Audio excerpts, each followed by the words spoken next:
Hello everyone, मैं हूं दीपक कुमार दीपांकर और स्वागत है आपका पहुंचौला एकेडमी में। तो आज हम लोग प्राचीन भारतीय इतिहास का दूसरा सेक्शन जो लास्ट वीडियो में हमने किया था, सिंधु घाटी सभ्यता, उसी का अगला जो है पार्ट अभी हम लोग करेंगे इस वीडियो में। ठीक है, तो मैंने उस दिन कुछ इम्पोर्टेंट स्थल के बारे में बताया था, कुछ महत्वपूर्ण स्थल है जो कि सिंधु घाटी सभ्यता के परिप्रेक्ष्य में बहुत ही ज़्यादा इम्पोर्टेंट है, जहाँ से प्रश्न भी बनते हैं और जिसको जानना बहुत ही महत्वपूर्ण था। आज हम लोग उसी को शॉर्ट में, है ना, देखेंगे कि कौन सा स्थल किस समय खोजा गया, किस ईस्वी में किसने खोजा, किस जगह पर स्थित है। ठीक है, और वर्तमान स्थिति आज इसकी क्या है। तो सबसे पहले देखते हैं हड़प्पा, क्योंकि सबसे पहले यही खोजा गया। हड़प्पा जो ये 1921 में दयाराम साहनी के द्वारा खोजा गया था।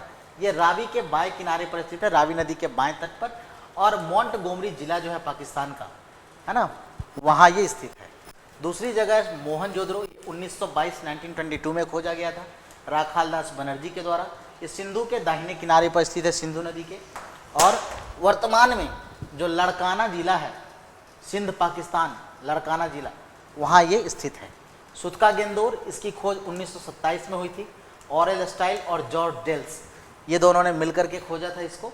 ये दाश्त नदी के किनारे स्थित है और वर्तमान जो बलूचिस्तान का मकरान तट है ना, वहाँ स्थित है। चनहुदरो 1931 में इसकी खोज की गई थी एमजे मजूमदार के द्वारा। ये सिंधु के बाएं किनारे पर स्थित है और वर्तमान का जो सिंध प्रांत है पाकिस्तान, वहाँ मौजूद है। कालीबंगा 1953 में इसकी खुदाई हुई थी, खोज हुई थी, बीबी लाल और बीके थापर ने करवाई थी। ये घग्घर जो प्राचीन सरस्वती नदी है उसके किनारे ये स्थित है और ये राजस्थान में है। कोट दीजी, ये 1953 में इसकी खोज हुई थी, फजल अहमद ने इसकी खोज की थी, खुदाई करवाई थी। ये सिंधु नदी के किनारे स्थित है और ये पाकिस्तान का जो सिंध प्रांत है वहाँ पे स्थित है। फिर आते हैं हम लोग रंगपुर। ये 53-54 में इसकी खोज हुई थी रंगनाथ राव के द्वारा। मादर नदी के तट पर है ये और वर्तमान में ये गुजरात में स्थित है। उसके बाद है आपका रोपड़। ये 1953-55 में खुदाई हुई थी, यज्ञदत्त शर्मा ने करवाई थी। ये सतलज नदी के किनारे है और ये पंजाब में स्थित है। फिर है आपका लोथल, जो अभी मैंने बताया 1955 में इसकी खुदाई हुई थी रंगनाथ राव के द्वारा। ये भोगवा नदी के किनारे स्थित है और ये वर्तमान में गुजरात में है। चलिए आगे और देखते हैं इम्पोर्टेंट प्लेसेस, सिंधु घाटी सभ्यता के महत्वपूर्ण स्थल। आलमगीरपुर, इसकी खोज 1958 में यज्ञदत्त शर्मा द्वारा की गई थी। हिंडन नदी के तट पर है ये और वर्तमान उत्तर प्रदेश राज्य में है ये। ठीक है, फिर बनावाली या बनवाली 1974 में इसकी खुदाई हुई थी RS beast, Ravindra Singh beast के द्वारा। यह रंगोई नदी के तट पर है और हरियाणा में स्थित है। धौलावीरा, ये 1990 में इसकी खुदाई हुई थी RS बीस्ट के द्वारा ही। ये लूनी नदी के तट पर है और ये गुजरात के कच्छ जिला में स्थित है। फिर है आपका सुरकोतदा,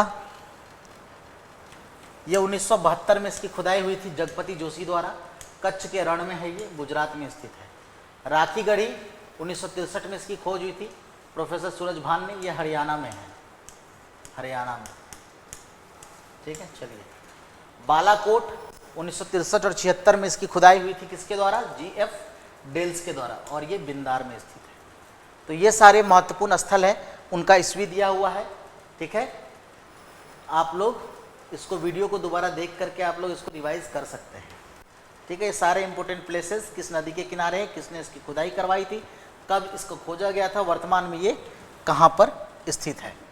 अब बात करते हैं हम लोग सिंधु घाटी सभ्यता के उद्भव की। उद्भव यानी उत्पत्ति की। तो देखिए इसके बारे में बहुत सारे इतिहासकारों के बहुत सारे मत हैं।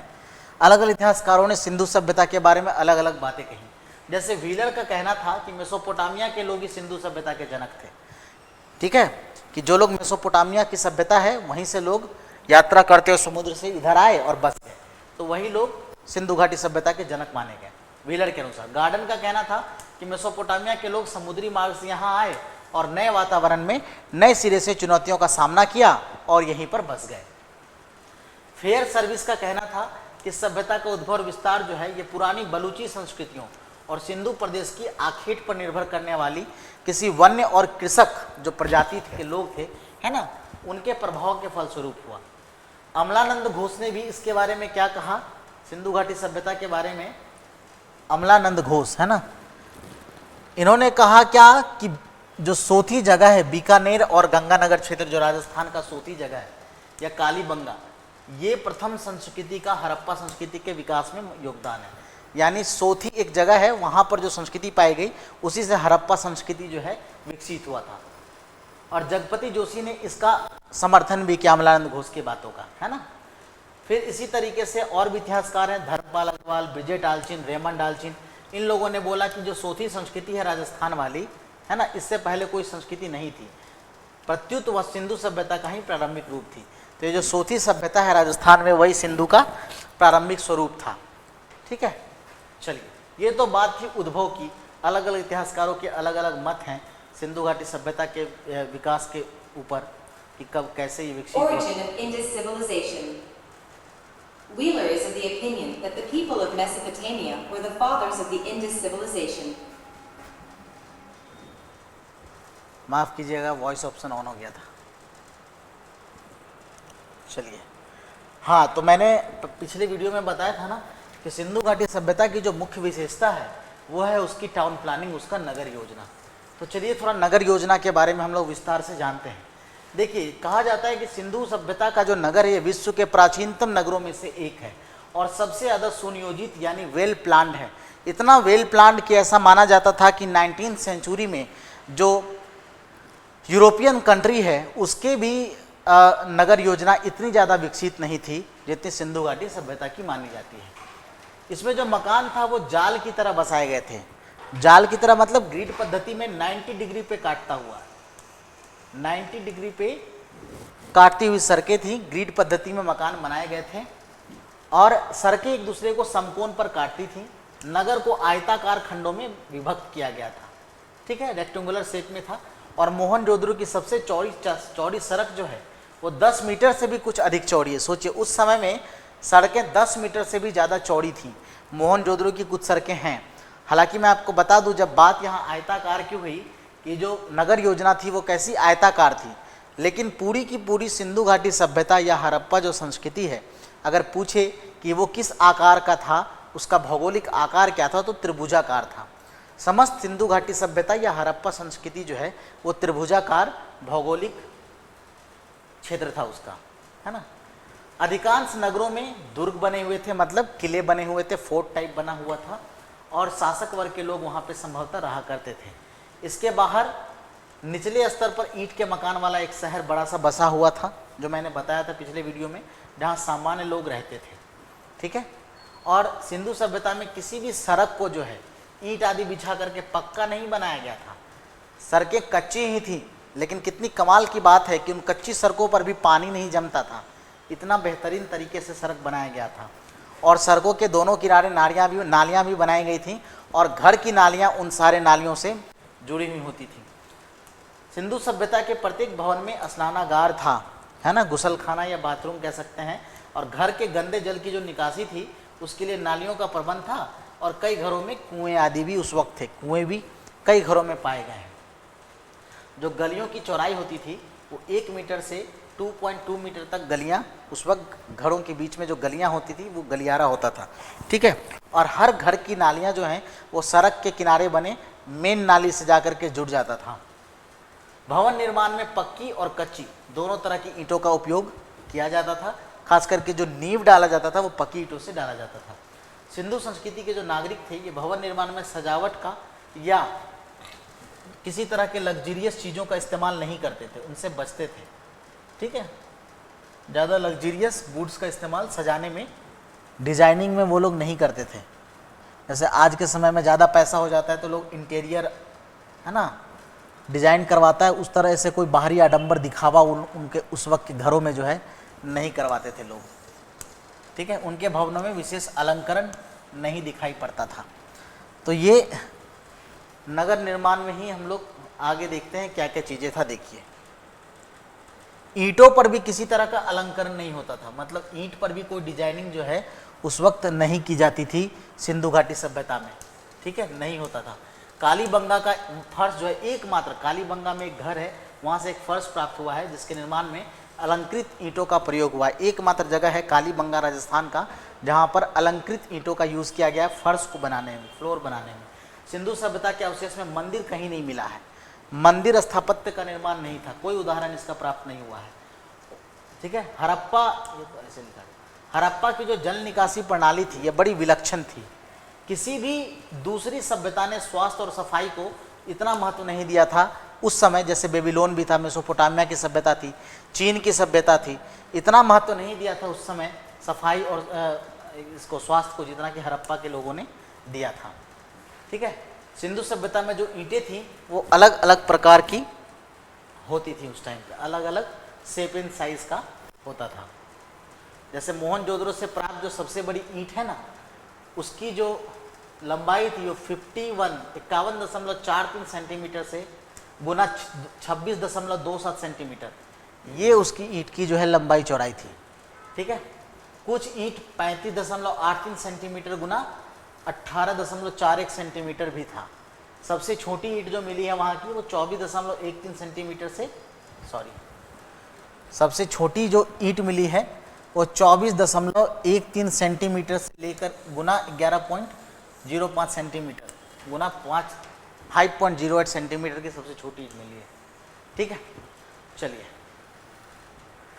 आगे देखते हैं इसमें हम लोग, और नगर निर्माण में जो बातें हैं इम्पोर्टेंट वो देखिए क्या क्या है। हालांकि जो एवरेज जो ईंट था जो अक्सर लोग घरों में इस्तेमाल करते थे बनाने में वो ये था। ठीक है, 27.94 centimetre into 13.97 centimetre into 6.35 centimetre, इसी रेशियो की ईंट जो है ज़्यादातर लोग अपने घरों में इस्तेमाल करते थे उस वक्त। जुड़ाई के लिए जो ईंटों को जोड़ा जाता था उसके लिए सिंधु सभ्यता के लोग मिट्टी के गारे का यूज़ किया करते थे। ठीक है, मिट्टी को गीला करके ही दीवारों को जोड़ा जाता था उस टाइम पे।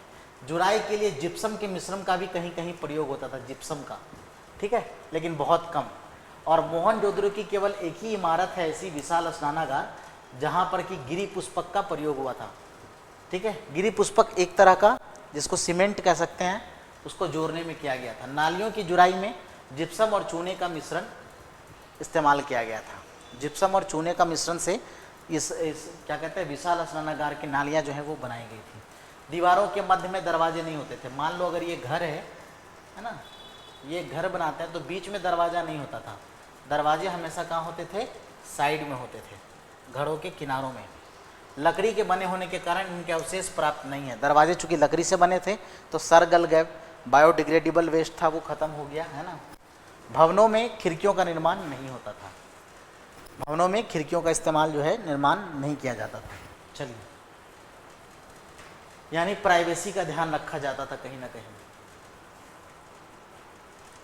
इमारतों की जो छतें बनाई जाती थी वो समतल होती थी और भवनों में पिलर का यूज़ होता था लेकिन बहुत कम। पिलर भी बनाए जाते थे भवनों में लेकिन बहुत ही कम पिलर बनते थे। भवनें वर्गाकार भी होती थी और चतुर्भुजाकार भी होती थी। जो पिलर होता था वो कहीं कहीं वर्गाकार, कहीं कहीं चतुर्भुजाकार होता था। वृत्ताकार स्तंभों का प्रयोग नहीं हुआ था, गोल वाला पिलर का यूज़ कहीं नहीं हुआ था। ठीक है, सिंधु घाटी सभ्यता के जो कुएं थे वो वृत्ताकार भी होते थे और अंडाकार भी, ओवल शेप में भी होता था और सर्कुलर शेप में भी होता था। कुएं जो है 0.91 मीटर व्यास वाले थे, पर 0.61 मीटर वाले छोटे और 2.13 मीटर वाले कुएं भी यहाँ से मिले हैं। अलग अलग डायमीटर के, अलग अलग व्यास के कुएं भी यहाँ से प्राप्त हुए हैं। चलिए, नगर निर्माण की बात हो गई।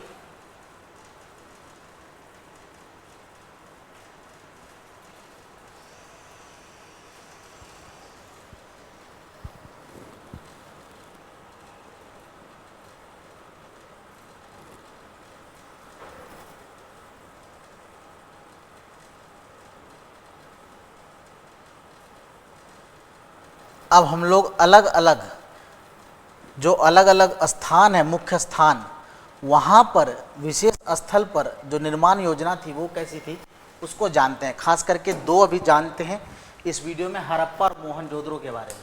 ठीक है, यहाँ के नगर निर्माण के बारे में जानते हैं थोड़ा, हड़प्पा और मोहनजोदड़ो। फिर नेक्स्ट वीडियो में हम लोग बाकी के स्थान के बारे में समझेंगे। तो हड़प्पा में जो नगर है उसके दो पार्ट थे, एक पूर्वी टीला निचला नगर था ये, और दूसरा पश्चिमी टीला जो कि सीटाडेल या ऊंचा स्थान था। जैसे कि कृत्रिम चबूतरे पर बनाया गया था, एक चबूतरा बना करके उसके ऊपर, वो बहुत बड़ा चबूतरा था, उसके ऊपर निर्माण किया गया था शहर का। इसी खंड में किलेबंदी भी पाई गई। जो उछला शहर था, सीटाडेल का ऊंचा स्थान, वहाँ पर चारों तरफ से दीवारों से घेर दिया गया था।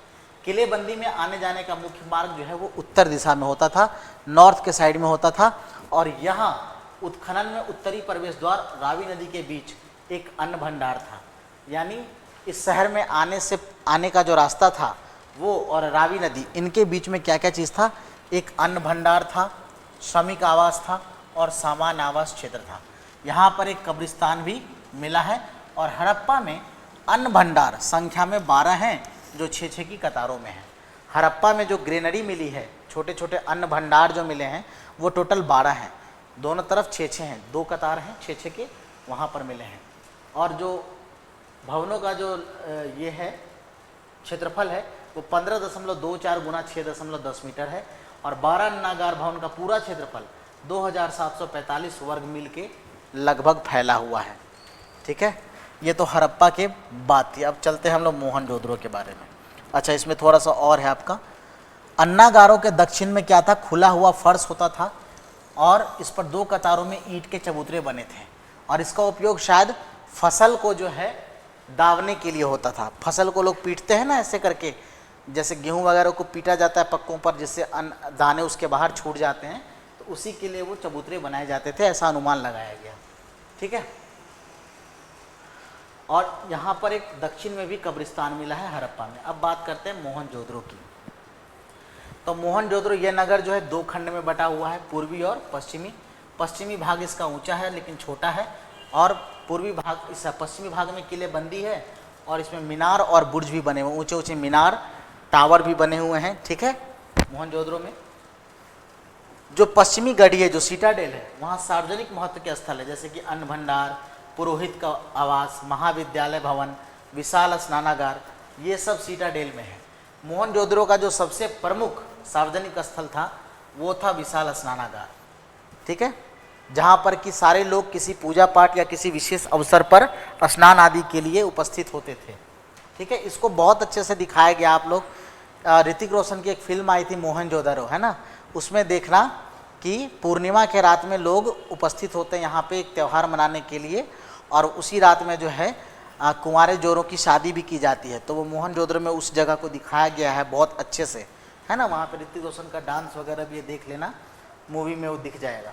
विशाल स्नानागार था ये, 11.88 मीटर लंबा, 7.01 मीटर चौड़ा और 2.43 मीटर गहरा जो है वो विशाल स्नानागार है। ठीक है, और ये सिंधु घाटी सभ्यता का सबसे बड़ा निर्माण है। ठीक है, चलिए अब बता दें, इतना बढ़िया अभी का जो स्विमिंग पूल होता है ना, उसी तरह का वो बना हुआ था। इस स्नानागार में, इस स्विमिंग पूल में कह लीजिए, नीचे उतरने के लिए जो है उत्तर और दक्षिण में सीढ़ियाँ बनी हुई थी और इसकी फर्श पक्की ईंटों से बनी हुई थी। और इसका इस्तेमाल जो अनुष्ठानिक स्नान के लिए किया जाता था, किसी विशेष अनुष्ठान आदि में यहाँ पे स्नान किया जाता था। समस्त मोहनजोदड़ो के लोग इकट्ठा होते थे और करते थे। मोहनजोदड़ो की सबसे बड़ी जो इमारत है वो है द ग्रेट ग्रैनरी, धान्य की कोठरी, धान्य कोठार, जो 45.71 मीटर लंबा और 15.23 मीटर चौड़ा है। सबसे बड़ी इमारत अगर पूछे सिंधु घाटी सभ्यता मोहनजोदड़ो की, तो आपको बताना है क्या? The great granary. और सबसे बड़ा निर्माण पूछे तो बताना है आपको विशाल स्नानागार। मोहनजोदड़ो के ज़्यादातर मकान पक्की ईंटों से जो है बने होते थे। तो ये हम लोगों ने हड़प्पा और मोहनजोदड़ो के नगर निर्माण के बारे में जाना। बाकी भी छोटे छोटे और शहर हैं, जैसे चनहुद्रो, ये क्या था, यहाँ पर कौन सा भवन था? तो यहाँ पर जो चनहुद्रो में बीड्स बनाने का, जो मैंने बताया था पहले कि बीड्स लोग पहना करते थे गले में या कान वगैरह में, तो बीड्स बनाने का कारखाना जो है वो चनहुद्रो से प्राप्त हुआ है। लोथल से क्या मिला है? तो यहाँ से मिले हैं लघु हड़प्पा। अच्छा, एक बात बता दें कि लोथल का जो नगर निर्माण योजना है ना, और हड़प्पा के साथ इसकी समानता थी। लोथल में जितने भी चीज़ें बनी जो नगर निर्माण योजना थी, उसकी समानता किसकी जैसी थी? हड़प्पा के जैसे। इसलिए इसको लघु हड़प्पा या लघु मोहनजोदड़ो भी लोथल को कहा गया है। और लोथल का पूरा बस्ती बस एक के दीवार से घिरा हुआ था, एक ही दीवार से पूरी की पूरी बस्ती घिरी हुई थी। पूरा नगर 2 खंड में था, वही सीटाडेल और निचला नगर। ठीक है, इसका जो सबसे महत्वपूर्ण जगह है, जो बिल्डिंग था, वो था गोदी, यानी वही डॉकयार्ड। चलिए लोथल से क्या मिले हैं? अग्नि पूजा के साक्ष्य मिले हैं, मतलब यज्ञ आदि के भी साक्ष्य मिले हैं, यज्ञ होता था। ज़्यादातर मकान यहाँ वृत्ताकार थे, चतुर्भुजाकार थे और अग्नि के स्थान भी पाए गए हैं, जिसमें राख के या राख के साथ क्या मिला है? मृतपिंड। मृतपिंड का मतलब कुछ जले हुए चावल के दाने वगैरह मिले हैं। तो इससे अनुमान लगाया गया कि इसका इस्तेमाल शायद यज्ञ आदि के लिए किया जाता था। चलिए, ये सब इम्पोर्टेंट जगह हैं सिंधु घाटी सभ्यता के, जिसके बारे में हमने आपको बताया। अब बाकी का जो इससे संबंधित जो बाकी इनका सामाजिक जीवन वगैरह है, थोड़ी बहुत वास्तुकला वगैरह है, वो हम लोग नेक्स्ट वीडियो में देखेंगे। ठीक है, चलिए, धन्यवाद।